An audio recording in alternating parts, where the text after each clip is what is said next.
Magandang hapon mga kaibigan. Dito po ako muli sa aming kusina at ako'y maghahanda ng aking pambaon para bukas sa aking trabaho. Meron pa ako ritong long green beans or sitaw in Tagalog. At sasahugan po natin siya ng shrimp, medium size shrimp. At ang ating sangkap ay bawang at sibuyas lang. Napakamahal po ngayon ng kamatis, 12 reals per kilo. Kaya maaring gagamitin ko ay tomato paste.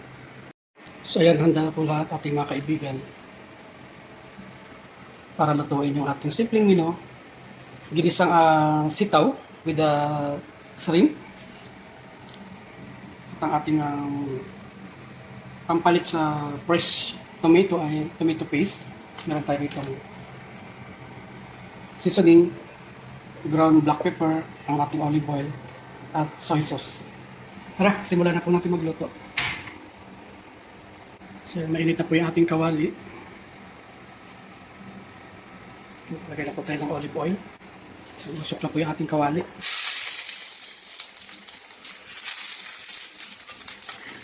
Medyo dumidistansya lang ako ng konti kasi tumatalsik yung kanyang mantika.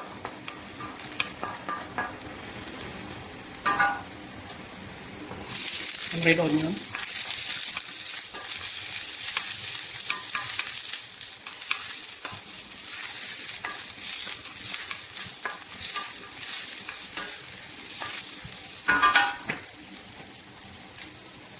Ang ating shrimp.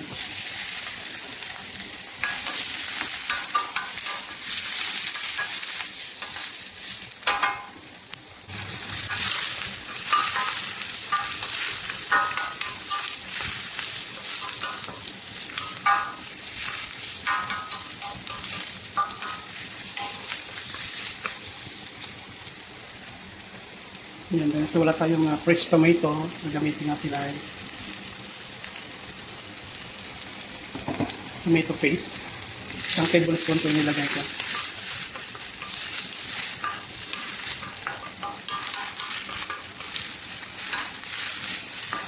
Actually, mas malasa pa nga ang tomato paste kumpara sa fresh na tomato. Pero mas healthy talaga yung fresh tomato.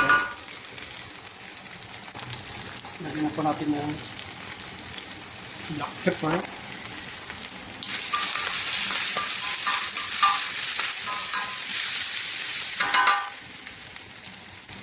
At ng toyo.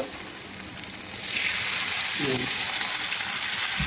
Pagkahan lang po yan mga kaibigan.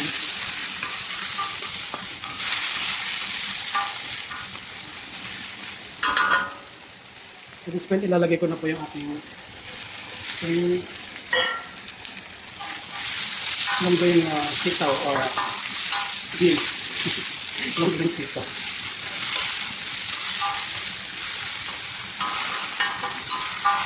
Ang bango.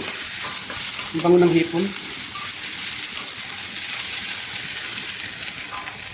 So, pag ganitong portion lang iniluluto ko, hindi ko na po siya tinatakpan, lalo na pag gulay. Kasi madali namang maluto habang inahalo-halo mo siya. Yan po.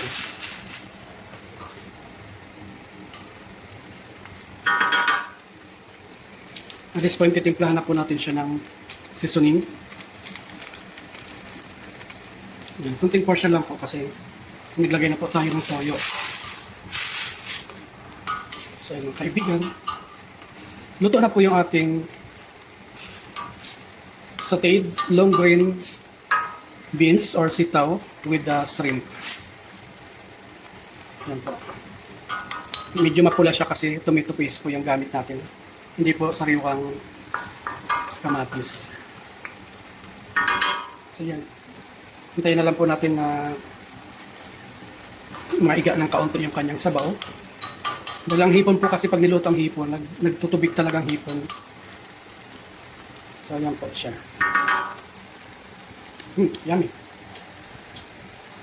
Manamis-namis yung lasa dahil sa long green beans or sitaw. Masarap talaga pag sariwa ang gulay. Manamis-namis ang lasa. So that's it.